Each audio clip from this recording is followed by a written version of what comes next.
Am I the a-hole stories? Am I the a-hole for not asking my father-in-law to leave my house after my divorce because my ex-wife no longer has a mom? My ex-wife, 35 female, Kate, and I, 36 male, grew up as next-door neighbors. We, along with our siblings, basically lived at both houses and were parented by the adults at whichever house we happened to be in at the time. My dad died when I was a teenager and her dad became kind of a stand-in dad to me from then on. Kate and I dated throughout high school, took a break to do our own thing in college, but that only lasted 2 years before we got back together. We moved in together and transferred to a larger university to finish our undergrad. We took advantage of summer and winter term courses to speed things up and get a few more degrees faster. Up until the age of 26, when we were both finishing up school, her father supported us financially where we couldn't. He had a very good business and was quite well off. My mom was doing okay, but she had pseudo-retired to Florida by this time and was living with her retired sister. She couldn't help much. Kate and I had a rocky start to our careers, moving around frequently, and one of us always having a commute that sometimes took us across an entire state. 5 years ago, her dad lost his business, and most of his wealth due to a few bad investments, and bad intent from a business partner, so he moved in with us and we began supporting him in return for all of the years he'd done that for us.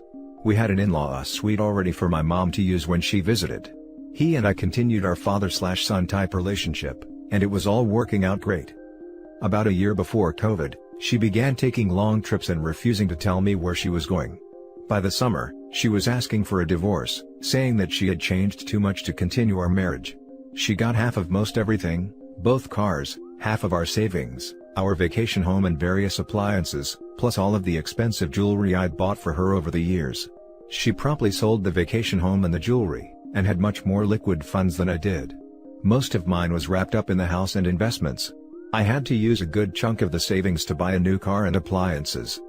Now, she and her friends are messaging me quite hateful things, because she just found out that her dad never moved out when we divorced because she rarely talks to him now.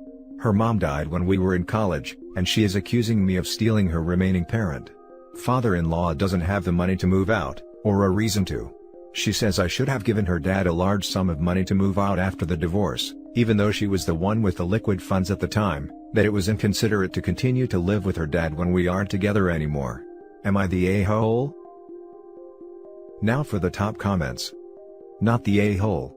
You're divorced now, you can have your father figure as a roommate if you and he both agree to it. And how can you steal her dad from her, when their relationship was so distant that she didn't even know he was still living with you? Sounds like she dropped the rope on that relationship herself. This is her problem, and she needs to build a bridge and get over it. Hijacking here to say, OP, you are a wonderful person. You are showing loyalty and kindness to someone who has been in your life for many years. If everyone behaved like you, there would be far fewer posts here. Your ex-wife on the other hand. Not the a-hole. It sounds to me like you have a much deeper relationship than just a standard father-slash-son-in-law. He obviously means a lot to you and has supported you in the past. I think it's admirable that you want him to stay. Some people would kick him out from spite. If she is so worried about him, then she should offer him a place to live. The idea that you should give him a chunk of money to leave is laughable. Shouldn't she be responsible for that? I'm sorry your marriage ended like that, but you sound like a good person and she obviously didn't appreciate that. There will be someone better out there for you someday, I know. This, and she had the audacity to tell him to give her dad money to move out because she doesn't like it. Not the a-hole.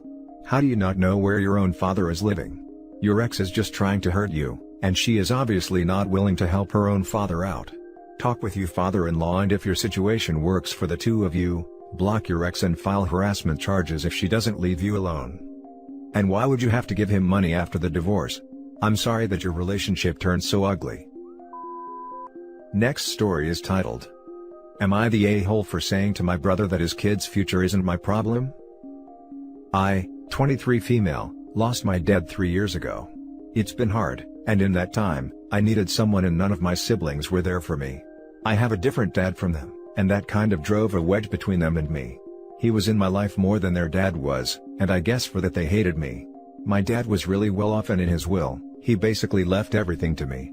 With the help of my uncle, I was able to learn what things needed to be done so I can claim what he left and learn how to properly manage a house and car.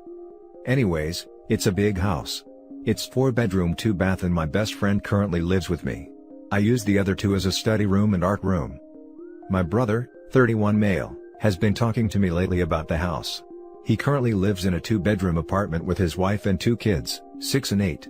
He's been looking for an upgrade and basically figured I'd be willing to sell the house to him. I told him I didn't want to sell the house, but I'd help him look for one. He said no, and that he wanted mine. His wife likes how spacious it is. And the backyard is large enough for the kids to play and for them to get a dog. My brother went on about how I didn't need a house, because I'm young and don't have a family, so it'll benefit him more than me. It was hard for me to say no, but I did, and felt bad enough about it. He and his wife have been calling and texting non-stop, asking if I'd changed my mind. The final straw was when my brother called and said I was putting my niece and nephew's future at stake by forcing them to be stuck in a small apartment when they need more space to learn and grow. I feel like I'm the a-hole, because my reply to that was, their future is not my concern, nor is it my problem, and I left it at that. My other brother says I'm being selfish to only think about myself and not care for my brother and his family. He agrees with him and believe I don't need a large house because it's just me, and they believe I don't know how to own a house like an adult. Am I the a-hole? Now for the top comments. Not the a-hole. First, it's your house to do whatever you want with. Second, if he can afford a house of that size, he can afford another house of that size. What he really means is sell me the house super cheap, or even give me the house, and then, even money says he'd flip it in a couple of years anyway. Sorry you're having to go through this. What he really means is sell me the house super cheap, or even give me the house, and then, even money says he'd flip it in a couple of years anyway. Exactly. I'd lay odds that there are plenty of 4-bed houses with large yards in the area, but only one whose owner the brother thinks he can badger into letting him have the house for a song, because we're family. Not the a-hole. Their argument is basically give me your house. I want it. If they were willing to pay market rates, they could find a house anywhere, but they don't. I am sure you pay above market rates when you want to take someone's current house. Not the a-hole, and they can screw right off with their ridiculous entitlement. The house is your inheritance, it's your home, and they have no right to make demands, or to try and guilt or manipulate you into selling. The only people not acting like adults in this situation is them. Not to mention, the house probably has huge sentimental value to OP, as it was left to her by her deceased dad. I wouldn't be surprised if OP wanted to live there for the rest of her life, and raise her future kids in it. Edit. Damn. I went to sleep and woke up with so many replies.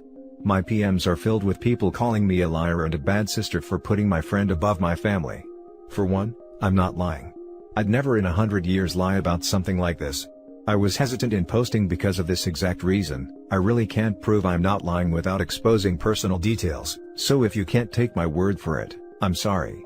And 2, my friend is the closest thing I had to having a sister. She was there for me through thick and thin. I read the comments, and thank you for the tips and suggestions. I'm going to get in contact with my uncle today and talk to him about it, and if needed, I'll find a lawyer.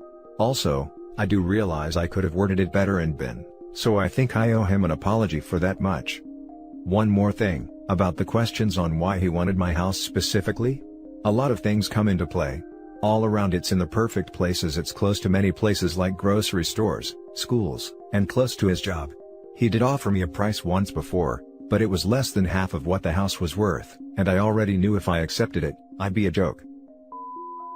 For the next story. Am I the a-hole for telling my stepmom she needed to move out in a few months? Am I the a-hole for telling my stepmom she will have to move in a few months? Hi everyone, this is not a legal question. I have already checked on this with a lawyer, and through my school's legal department, and I'm illegally fine. This is just a moral judgment. My dad married my stepmom 7 years ago. She's not a bad woman, and she's not a gold digger either. She and my dad are legitimately in love. However, my dad doesn't have much time left due to medical issues. He likely won't make it till summer. My dad and I weren't close. He was military, and if he wasn't gone, he was in a horrible mood. My mom was in the picture, but she wasn't a peach either, so I was raised by my grandparents in their home. Neither of my parents could tell you my birthday 3 years ago, to give you an idea of it. I don't hate either of my parents, but I don't really recognize them as my parents either.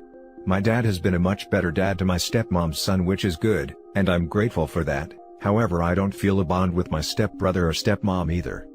When my grandma passed, she left me her home in her will, as that was what my grandparents wanted.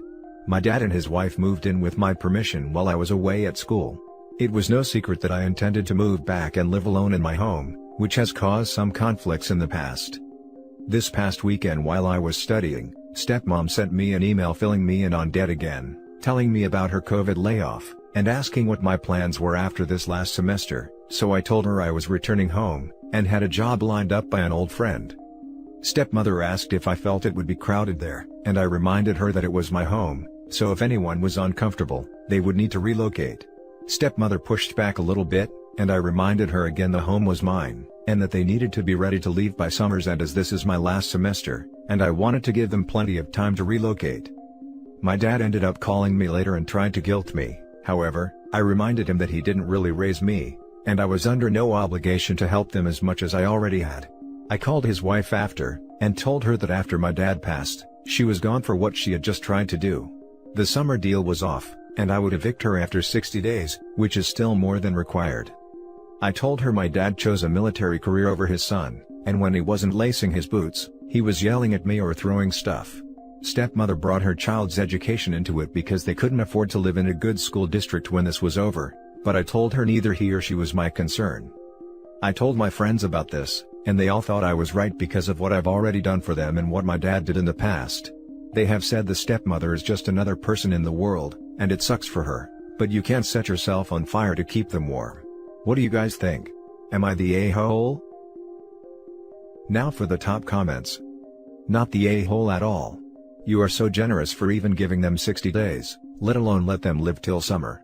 I'm amazed by the entitlement of your father. It was your grandparents' choice to leave you the house, not your father. Stick to what you are doing and don't look back. They don't deserve you. I promise you if the house had gone to dad, stepmom would have wound up with the house, and OP would be the one looking for a place. Smart grandparents knew what they were doing. Not the a-hole, but I would not have gotten into this in the first place.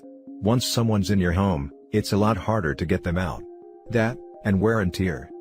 Anyway, they aren't your relations, and have clearly got it in their head that the house is theirs and you have inconvenienced them by coming home. Good luck. Yeah, I shudder to think of the ways they might try to screw OP over, when they're feeling jaded before the eviction. Not the a-hole. They knew your plans beforehand of returning back to your own home. They were staying at someone else's house, I assume rent-free? You had given them 6 months' notice to find a new place. You don't owe your dad or your stepmom. You deserve your own space and being surrounded by people who have supported you, especially during a hard time when your dad is sick. I'm sorry for what you're experiencing. Now for the last story. Am I the a-hole for knowingly letting my son go bankrupt, and refusing to help? In a predicament with my morals. Perhaps you can help. The story. My son has started a string of unsuccessful businesses, 2 of which I have funded for him. Money isn't an issue for me, due to success selling a large software company 10 years ago. Each time, I have assisted in bailing him out. However, the last time, I told him it would be my last, and that I'd rather he asked me for some business advice and mentorship rather than my money. He started up another company in June of 2020, focusing on a growing sector of the technology industry. But he also ran this business into the ground and refused my mentorship. As expected, he also wanted me to bail him out. This time to the tune of $1.2 million owed to creditors. I have the money, but it's the principle behind it. I held firm on my no. He told me he'd need to file for bankruptcy, and I said so be it. His personal bankruptcy filing had just completed today, and I admit I perhaps wasn't fully aware of the scope of destruction he would see. His family have lost their home and moved into a trailer, lost their cars, many belongings, and he also lost a painting his late mother crafted which is worth around $250,000. Basically, he is ruined, and will be for many years due to the credit hit he will take. Tonight, I learned from his wife that he's gone for emergency counseling due to everything he has lost. I am stuck in guilt over whether I should have bailed him out this time, or stuck with my decision to say no, and knowingly allow my son to dive bomb into ruin for the sake of a few hard life lessons. Was I the a-hole for not bailing him out? Now for the top comments. Not the a-hole. 1. It was his fault, not yours. He even refused your mentorship that could have helped him not run the business into the ground. 2. If you bailed him out again, the process would just continue. 3. You had no idea just how bad his life would turn out. Again, it's his own decisions that led to this. 4. If it comes down to it and is absolutely necessary, you could always use some of the $1.2 million he needed for the business, to help him and his family get back on their feet. Maybe buy a house and put it in a trust for the grandkid, if there is one, so they won't be homeless. Definitely reach out and talk to him. Address depression and support. Not the a-hole, though. Wow, that's rough. I feel pretty confident that if you had bailed him out a third time, it would have happened yet again until something else stopped him, or you finally said no. I'm so glad to hear he's in counseling. If he's ever unable to go to therapy due to financial reasons, that could be one way for you to help and make yourself feel a little better. Exactly. If not this time, it would be the next, or the next. This was always going to happen, and better earlier before OP runs out of money. Completely not the a-hole.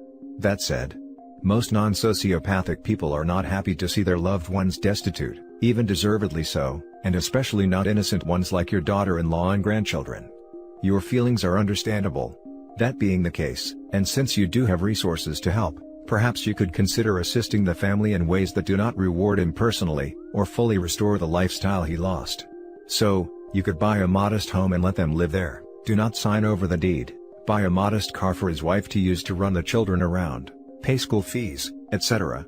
To be clear, you have no obligation here in my opinion. But it is open to you to assist the family in ways that don't undermine the life lesson he's learned. And that's it for this video guys. If you have thoughts to share, leave a comment below. Don't forget to hit like and subscribe if you like this content. I'll catch you in the next one. Good day everyone.